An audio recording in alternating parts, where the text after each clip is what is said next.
कैसे हो आप लोग। उम्मीद करती हूँ अच्छे ही होंगे। मैं भी अच्छी हूँ। तो आज हम लोग एक न्यू चैप्टर पढ़ने वाले हैं और आइए चैप्टर स्टार्ट करते हैं। और मैं कोशिश करूंगी कि आपको बहुत ही अच्छे से समझा के पढ़ाऊं और साथ में मैं आपको नोट्स भी दूंगी।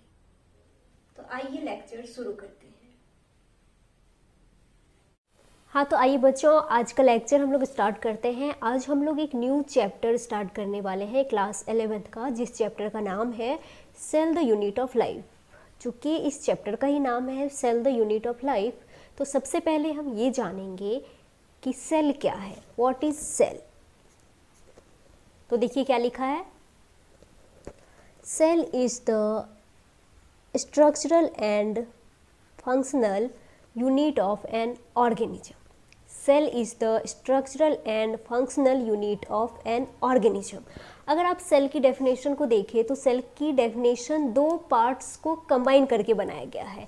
एक है स्ट्रक्चरल एंड दूसरा फंक्शनल। तो स्ट्रक्चरल एंड फंक्शनल का यहाँ पे क्या मतलब है, आइए समझते हैं। सबसे पहले अगर हम स्ट्रक्चरल की बात करें तो देखिए, चाहे कोई सा भी ऑर्गेनिज्म हो, कोई सा भी ऑर्गेनिज्म हो, छोटा ऑर्गेनिज्म हो, बड़ा ऑर्गेनिज्म हो, हम हो, प्लांट्स हो, बैक्टीरिया हो, कोई भी हो, कोई सा भी ऑर्गेनिज्म हो, छोटा से छोटा ऑर्गेनिज्म या बड़ा से बड़ा ऑर्गेनिज्म की भी अगर हम बात करें तो सारे ऑर्गेनिज्म के बॉडी में सेल है, यानी सभी ऑर्गेनिजम्स सेल से बने हैं। अगर हम अपनी ही बात कर लें तो हमारा जो शरीर है वो अरबों कोशिकाओं से बना है। हमारे बॉडी में बिलियंस ऑफ सेल्स है और इन्हीं सारी सेल्स की वजह से हमारी बॉडी का फॉर्मेशन होता है। तो चाहे कोई सा भी ऑर्गेनिज्म हो, उसके बॉडी का जो स्ट्रक्चर है वो बनाने का काम सेल ने ही किया है। आप देख लीजिए, कोई सा भी ऑर्गेनिज्म हो वो सेल से बने हैं, मतलब उनके बॉडी का जो स्ट्रक्चर है वो सेल ने ही बनाया है। तो हम कह सकते हैं सेल को स्ट्रक्चरल यूनिट।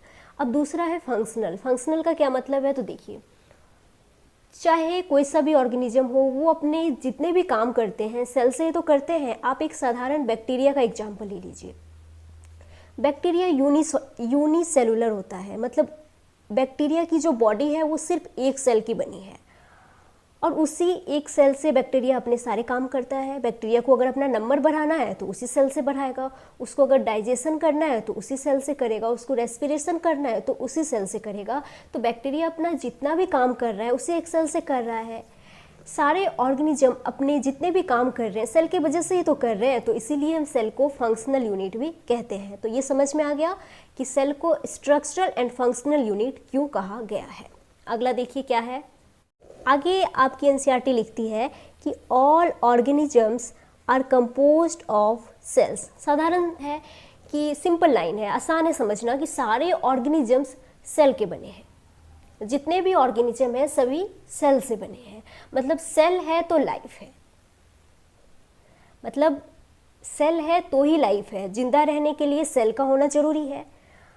अब एक सेल है तो भी लाइफ है, बहुत सारे सेल्स हैं तो भी लाइफ है। देखिए आगे लिखा भी है कि हमारे पास कुछ ऐसे ऑर्गेनिजम्स भी हैं जो सिर्फ एक सेल के बने हैं। देखिए लिखा है, some are composed of a single cell and are called unicellular organisms. देखिए कुछ ऐसे ऑर्गेनिजम्स भी हैं जिनका जो बॉडी है वो सिर्फ एक सेल का बना है और यही उनका कंप्लीट बॉडी है। तो ऐसे ऑर्गेनिज्म जो सिर्फ एक सेल के बने हैं उन्हें हम क्या कहते हैं, यूनिसेलुलर ऑर्गेनिजम्स।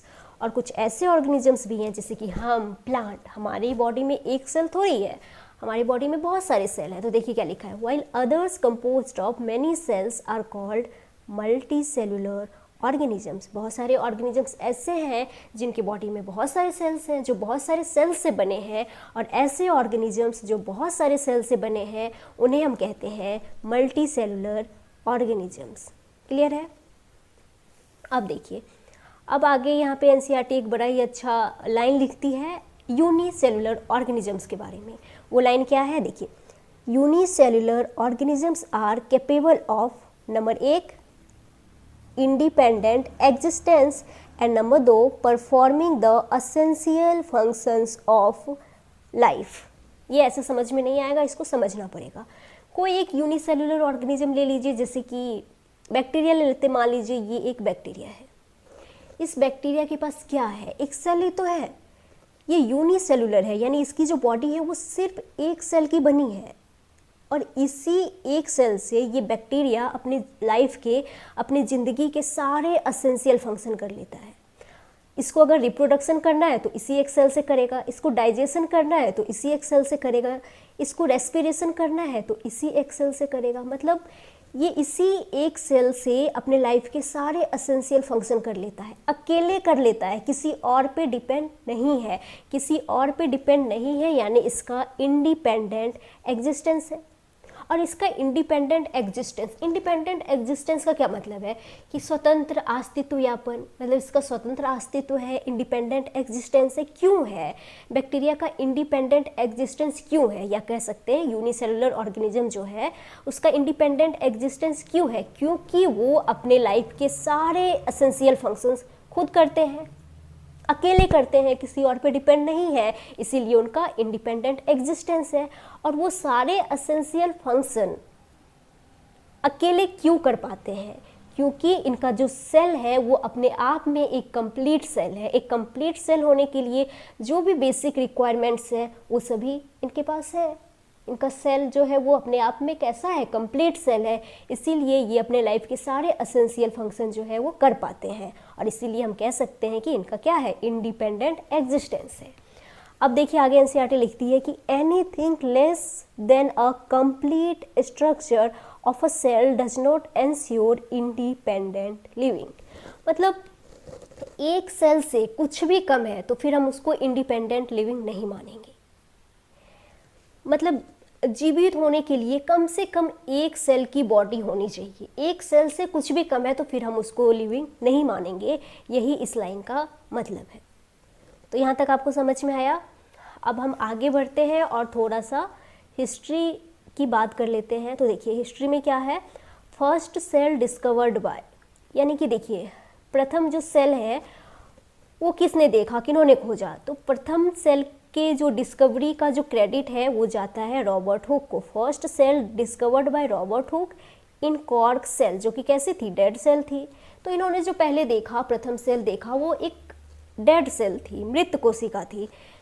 तो कोई तो ऐसे होंगे ना जिन्होंने प्रथम लिविंग सेल को देखा हो। तो वो कौन थे जिन्होंने फर्स्ट लिविंग सेल को देखा? तो देखिए क्या लिखा है, first living cell discovered by Anton von Leeuwenhoek. ये इम्पॉर्टेंट है, इनके बारे में एनसीईआरटी में भी दिया है, तो आप इसको थोड़ा अच्छे से पढ़ें और याद कर लीजिए। और इसके अलावा एनसीईआरटी में एक और नाम दिया है और वो है रॉबर्ट ब्राउन का, कि nucleus discovered by Robert brown, इन्होंने न्यूक्लियस की खोज की थी। अच्छा देखिए, रॉबर्ट हुक और रॉबर्ट ब्राउन दोनों में रॉबर्ट है, बट ये रॉबर्ट एक नहीं है, एक हुक है तो दूसरे ब्राउन है, तो इनमें कन्फ्यूज नहीं होना। जो रॉबर्ट हुक है उन्होंने सबसे पहले जो सेल देखा था, first cell discovered by Robert Hooke. वहीं पे जो रॉबर्ट ब्राउन है ये न्यूक्लियस का जो डिस्कवरी है उनका क्रेडिट इनको जाता है, इन्होंने न्यूक्लियस को खोजा था। और जो सेल है उनका Robert Hooke, first cell discovered by Robert Hooke, ये आपको इतना याद रखना है। तो अब ये पेज तो हमारा यहीं पे ख़त्म हुआ। अब हम अगला पेज लेते हैं, इस पेज को हम हटा देते हैं। तो आगे देखिए सेल थ्योरी है। आज का हमारा टारगेट ही है कि हम इंट्रोडक्शन से लेके सेल थ्योरी तक कंप्लीट करिए। तो हमने इंट्रोडक्शन ऑलरेडी से पढ़ लिया, अब है सेल थ्योरी। इम्पॉर्टेंट है, ध्यान से समझना है। देखिए सेल थ्योरी जो किन्होंने दिया था, तो दो साइंटिस्ट ने मिलके दिया था जिनका नाम है स्लीडन एंड स्वान। इन दोनों ने मिलके दिया था सेल थ्योरी। तो पहले हम इनके द्वारा दी गई सेल थ्योरी को जाने, उससे पहले हम थोड़ा इनके बारे में जान लेते हैं एक एक करके। तो सबसे पहले हम स्लीडन की बात करते हैं। अगर हम स्लीडन की बात करें तो इनका जो पूरा नाम है वो है मैथियस स्लीडन। इनका पूरा नाम क्या है, मैथियस स्लीडन। ये एक बॉटनिस्ट थे, जर्मन बॉटनिस्ट थे, जर्मनी से थे ये। और चूँकि ये बॉटनिस्ट थे तो बच्चों आपको पता चल गया होगा कि इन्होंने जो अपनी स्टडी है वो किस पे की होगी, प्लांट्स पे। तो इन्होंने जो अपनी स्टडी है वो प्लांट्स पे ही की थी। अब देखिए इनके बारे में आगे क्या लिखा है, he examined a large number of plants, मतलब इन्होंने बहुत सारे प्लांट्स पे स्टडी किया, बहुत सारे प्लांट्स का अध्ययन किया, छोटा प्लांट, बड़ा प्लांट, हर तरह के प्लांट पे इन्होंने स्टडी किया यानी अध्ययन किया। तो जब इन्होंने बहुत सारे प्लांट्स पे अध्ययन किया तो इन्होंने क्या ऑब्जर्व किया, देखिए लिखा है and observed that all plants are composed of different kinds of cells which form the tissues of the plant। समझिए, जब इन्होंने यानी कि स्लीडन ने बहुत सारे प्लांट्स पे अध्ययन किया तो इन्होंने ये ऑब्जर्व किया कि ये जो प्लांट्स हैं, सारे प्लांट्स, ऑल प्लांट्स, ये डिफरेंट काइंड्स ऑफ सेल से बने हैं, ये विभिन्न प्रकार के सेल से बने हैं और यही सेल्स मिलके प्लांट में टिश्यू बना देते हैं। तो इन्होंने क्या देखा, क्या ऑब्जर्व किया कि जो प्लांट्स हैं, सारे प्लांट्स, ये डिफरेंट काइंड्स ऑफ सेल से बने हैं और यही सेल जो है वो प्लांट्स में टिश्यू बना देते हैं। अब लगभग इसी टाइम पे एक और साइंटिस्ट थे जो स्टडी कर रहे थे इसी दौरान, उनका क्या नाम था, उनका नाम था स्वान, और इनका अगर पूरा नाम देखें तो ये था थियोडोर स्वान। ये भी स्टडी कर रहे थे लगभग उसी समय पे, और ये क्या थे, ये थे जूलॉजिस्ट, ब्रिटिश जूलॉजिस्ट थे। तो जब ये जूलॉजिस्ट थे तो इन्होंने अपना स्टडी किस पे किया होगा, एनिमल सेल पे किया होगा। बच्चों यहीं पे कंफ्यूजन होता है कि ये थे जूलॉजिस्ट, इनका मेन वर्क जो था वो एनिमल सेल पे ही था, लेकिन इन्होंने प्लांट पे भी अध्ययन किया था। देखिए आगे लिखा होगा, हम समझते हैं अच्छे से। देखिए क्या लिखा है, study different types of animal cells, यानी इन्होंने बहुत सारे एनिमल सेल्स का अध्ययन किया, बहुत सारे एनिमल सेल पे स्टडी किया। उसके बाद इन्होंने ये बताया and reported that cells had a thin outer layer which is today known as the plasma membrane. इन्होंने बहुत सारे एनिमल सेल पे स्टडी किया। उसके बाद इन्होंने बताया कि सेल्स, यानी यहाँ पे एनिमल सेल की बात हो रही है, कि जो एनिमल सेल है उसके बाहर एक थिन आउटर लेयर होती है जिसे अब हम प्लाज्मा मेम्ब्रेन कहते हैं। देखिए मैंने यहाँ पे आपको समझाया है फिगर के माध्यम से। तो स्वान ने क्या कहा कि जो एनिमल सेल है, मान लीजिए ये एक एनिमल सेल है, तो इन्होंने कहा कि जो एनिमल सेल है उसके बाहर एक थिन आउटर लेयर होती है, और उस थिन आउटर लेयर को अब हम किस नाम से जानते हैं, प्लाज्मा मेम्ब्रेन के नाम से जानते हैं। इन्होंने प्लाज्मा मेम्ब्रेन नहीं कहा, लेकिन हाँ इन्होंने इतना ज़रूर कहा कि जो एनिमल सेल है उसके बाहर थिन आउटर लेयर होती है, और जिसे अब हम किस नाम से जानते हैं बच्चों, प्लाज्मा मेम्ब्रेन के नाम से। तो यही बात वहाँ पे लिखा है। अब देखिए ये थे क्या, जूलॉजिस्ट, लेकिन इन्होंने प्लांट टिश्यू भी पढ़ा, प्लांट पे भी स्टडी किया। कि हो सकता है कि जब इन्होंने एनिमल सेल को देखा, एनिमल पे स्टडी किया, तो इनको ऐसा लगा होगा कि हमें प्लांट सेल से भी कंपेयर करना चाहिए एनिमल सेल को। हो सकता है कि जब इन्होंने एनिमल सेल पे स्टडी किया, एनिमल सेल को देखा, तो इन्हें लगा होगा कि हमें एक बार एनिमल सेल को प्लांट सेल से भी कंपेयर करना चाहिए, तो इसीलिए इन्होंने प्लांट टिश्यू भी पढ़ा होगा। और जब इन्होंने प्लांट टिश्यू पढ़ा यानी प्लांट सेल पे भी इन्होंने स्टडी किया, तो इन्होंने देखा कि जो प्लांट सेल हैं, देखिए यहाँ पे देखिए, मान लीजिए ये एक प्लांट सेल है, तो इन्होंने कहा कि ये जो प्लांट सेल है इसमें इस थिन लेयर के बाहर एक और एक्स्ट्रा लेयर है जिसे हम किस नाम से जानते हैं बच्चों, सेल वॉल के नाम से। तो इन्होंने जब प्लांट सेल को देखा तो इन्होंने ये देखा कि इस प्लांट सेल में इस थिन लेयर के बाहर एक एक्स्ट्रा और लेयर है जिसे हम सेल वॉल कहते हैं। तो इन्होंने देखा कि एनिमल सेल के बाहर थिन आउटर लेयर है जिसे हम प्लाज्मा मेम्ब्रेन कहते हैं, और जो प्लांट सेल है उसके बाहर इस थिन लेयर, प्लांट सेल में इस थिन लेयर के बाहर एक एक्स्ट्रा और लेयर है जिसे हम कहते हैं सेल वॉल। तो प्लांट के पास सेल वॉल है लेकिन एनिमल के पास नहीं है, तो इसीलिए इन्होंने ये बताया, प्लांट टिश्यू पे जो इन्होंने स्टडी किया उसके बाद इन्होंने ये बताया कि प्रेजेंस ऑफ सेल वॉल यानी सेल वॉल का पाया जाना is a unique character of plant cells, यानी सेल वॉल का पाया जाना ये किसका यूनिक कैरेक्टर है, प्लांट सेल्स का यूनिक कैरेक्टर है। ये किसने कहा, स्वान ने कहा। तो याद रखिएगा, जैसे ही प्लांट पे की बात होती है, प्लांट सेल का, तो बच्चे सोच लेते हैं कि किसी बॉटनिस्ट ने कहा होगा, लेकिन नहीं, ये थे जूलॉजिस्ट। इनका मेन वर्क था एनिमल टिश्यू पे, एनिमल सेल पे, लेकिन इन्होंने प्लांट टिश्यू भी पढ़ा। और जब इन्होंने प्लांट सेल को देखा तो इन्होंने ये कहा कि जो सेल वॉल है, सेल वॉल का पाया जाना ये प्लांट सेल का यूनिक कैरेक्टर है। तो अपने स्टडी पे जो स्वान है, इन्होंने एक हाइपोथेसिस भी दिया था, और इन्होंने क्या कहा कि देखो लिखा भी है, on the basis of this Schwann proposed the hypothesis that the bodies of animals and plants are composed of cells and product of cells. इसका मतलब क्या है कि इन्होंने ये कहा कि प्लांट्स और एनिमल्स की जो बॉडी है वो सेल से बनी है एंड प्रोडक्ट्स ऑफ सेल्स से बनी है। तो सेल तो समझ में आया, लेकिन प्रोडक्ट ऑफ सेल का क्या मतलब है? तो देखिए, एक तो सेल के अंदर जो बायो मॉलिक्यूल्स बन रहे हैं वो प्रोडक्ट ऑफ सेल हो गए। दूसरा, आपको पता होगा कि सेल मिलके टिश्यू बनाते हैं एंड टिश्यू मिलके ऑर्गन बनाते हैं, तो ये सभी भी प्रोडक्ट ऑफ सेल ही तो हुए। तो एक बार इसको फिर से रिवाइज कर लीजिए। जो स्वान थे वो थे क्या? जूलॉजिस्ट थे। इन्होंने बहुत सारे एनिमल सेल्स पे स्टडी किया। उसके बाद इन्होंने ये बताया कि एनिमल सेल के बाहर एक थीन आउटर लेयर होती है, जिसे अब हम किस नाम से जानते हैं? प्लाज्मा मेम्ब्रेन के नाम से जानते हैं। थे जूलॉजिस्ट, लेकिन इन्होंने प्लांट टिश्यू भी पढ़ा, प्लांट पे भी स्टडी किया। और प्लांट पे जब इन्होंने स्टडी किया, प्लांट सेल को जब इन्होंने देखा, तो ये बताया कि presence of cell wall is a unique character of the plant cells, यानी सेल वॉल का पाया जाना ये प्लांट का यूनिक कैरेक्टर है। उसके बाद इन्होंने एक हाइपोथेसिस भी दिया और इन्होंने ये कहा कि bodies of animals and plants are composed of cells and products of cells, यानी प्लांट्स और एनिमल्स की जो बॉडी है वो cells and products of cells से बनी हुई है। ये किन्होंने कहा? स्वान ने कहा। इसी के साथ हमारा ये पेज भी ख़त्म होता है। अब हम अपना नेक्स्ट पेज लेते हैं। तो यहाँ पे देखिए, सेल थ्योरी को ही आगे यहाँ पे और बताया गया है। तो देखिए, आपने दोनों के पॉइंट्स पढ़े, स्लीडन के भी एंड स्वान के भी। तो आपको नहीं लगता कि दोनों की जो स्टेटमेंट है उसमें काफ़ी कुछ समानता है? दोनों यही तो कहना चाह रहे हैं। एक कह रहे हैं कि प्लांट्स जो है वो सेल से बने हैं, और दूसरे जो हैं वो कह रहे हैं प्लांट्स एंड एनिमल्स दोनों सेल से बने हैं। तो दोनों की जो स्टेटमेंट है वो काफ़ी हद तक मिलती है, दोनों के जो विचार हैं वो मिल रहे हैं।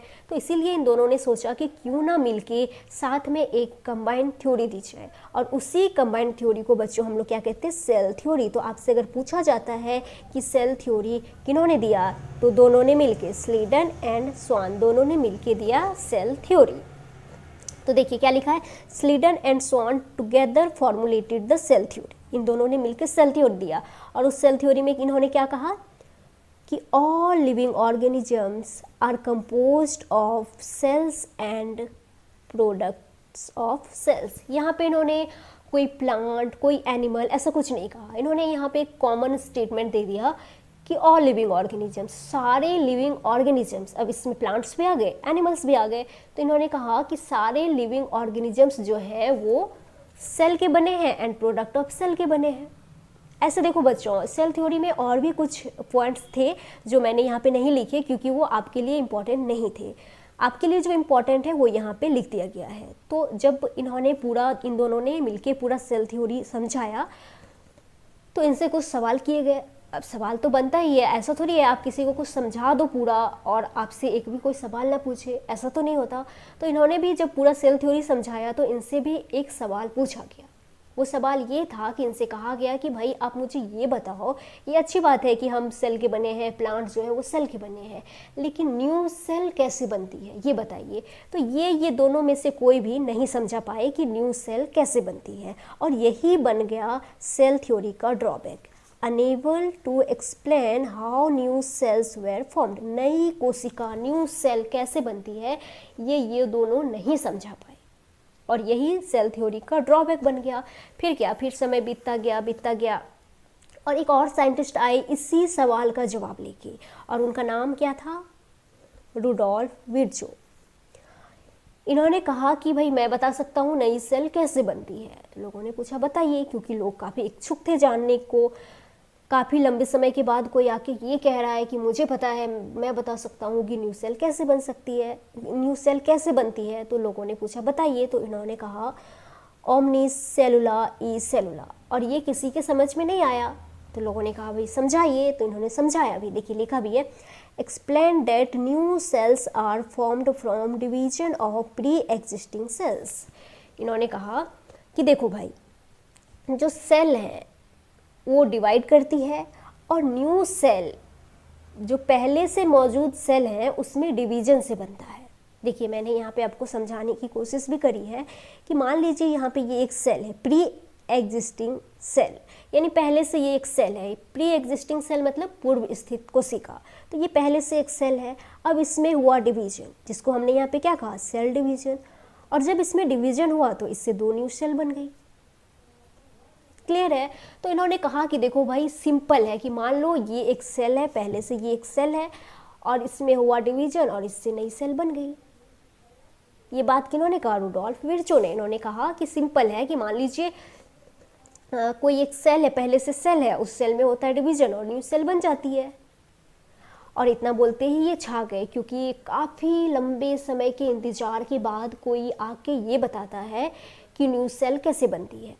और यही तो लोगों को जानना था, यही तो सेल थ्योरी का ड्रॉबैक था, यही तो स्लीडन एंड स्वान नहीं समझा पाए थे कि न्यू सेल कैसे बनती है। वो फाइनली आके कौन समझा गए, रुडोल्फ विर्चो ने। तो अब इन्होंने, रुडोल्फ विर्चो ने सेल थ्योरी को फाइनल शेप दिया। ये क्वेश्चन पूछा जाता है कि सेल थ्योरी को फाइनल शेप किन्होंने दिया, तो रुडोल्फ विर्चो ने। इन्होंने सेल थ्योरी को मॉडिफाई किया। तो अब के आज के ज़माने में जो सेल थ्योरी है, अब जो सेल थ्योरी है या जिसे हम मॉडर्न सेल थ्योरी कहते हैं, वो क्या है, वो कुछ नहीं, बस इन दोनों के पॉइंट्स को जोड़ के बनाया गया है। स्लीडन एंड स्वान का भी पॉइंट जोड़ दिया गया और इनका भी पॉइंट जोड़ दिया गया और तैयार हो गया मॉडर्न सेल थ्योरी। तो देखिए इसमें क्या क्या है, लिखा है cell theory as understood today is, तो ये वाला पॉइंट स्लीडन एंड स्वान का है। वही same point, all living organisms are composed of cells and products of cells. और फिर साथ ही रुडोल्फ विर्चो का भी पॉइंट जोड़ दिया गया कि all cells arise from pre existing cells. मतलब सेल थ्योरी में क्या क्या, दोनों का पॉइंट जोड़ दिया कि all living organisms are composed of cells and products of cells, कि जितने भी लिविंग ऑर्गेनिजम्स हैं वो सेल्स के बने हैं, प्रोडक्ट्स ऑफ सेल्स के बने हैं। And all cells arise from pre existing cells, यानी कि जो नए सेल हैं वो प्री एग्जिस्टिंग सेल्स से बनते हैं। तो यहाँ तक क्लियर है? तो यहाँ पे जाके हमारा सेल थ्योरी कंप्लीट हुआ। आज का जो हमारा टारगेट था कि हमें इंट्रोडक्शन एंड सेल थ्योरी पढ़ना है, वो हमने पढ़ लिया। अब मैं आपको बताऊंगी कि यहाँ से कैसे क्वेश्चन जो है वो पूछे जाते हैं या फिर पूछे जा सकते हैं। तो 4 इंपॉर्टेंट क्वेश्चन है जो आपसे पूछे जा सकते हैं।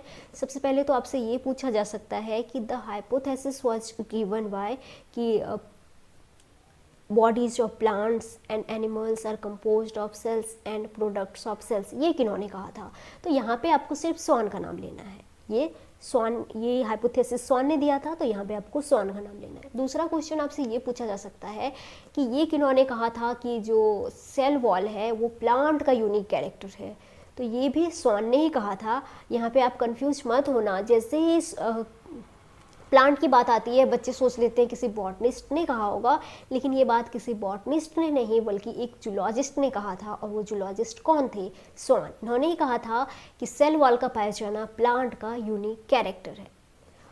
और तीसरा सवाल आपसे ये पूछा जा सकता है कि सेल थ्योरी किन्होंने दिया, तो आसान है, दोनों ने मिलकर दिया था, स्लीडन एंड स्वान ने। और चौथा सवाल आपसे ये पूछा जा सकता है कि सेल थ्योरी को फाइनल शेप किन्होंने दिया या फिर मॉडिफाइड सेल थ्योरी किन्होंने दिया। तो यहाँ पे आपको किनका नाम लेना है? रुडोल्फ विर्चो का।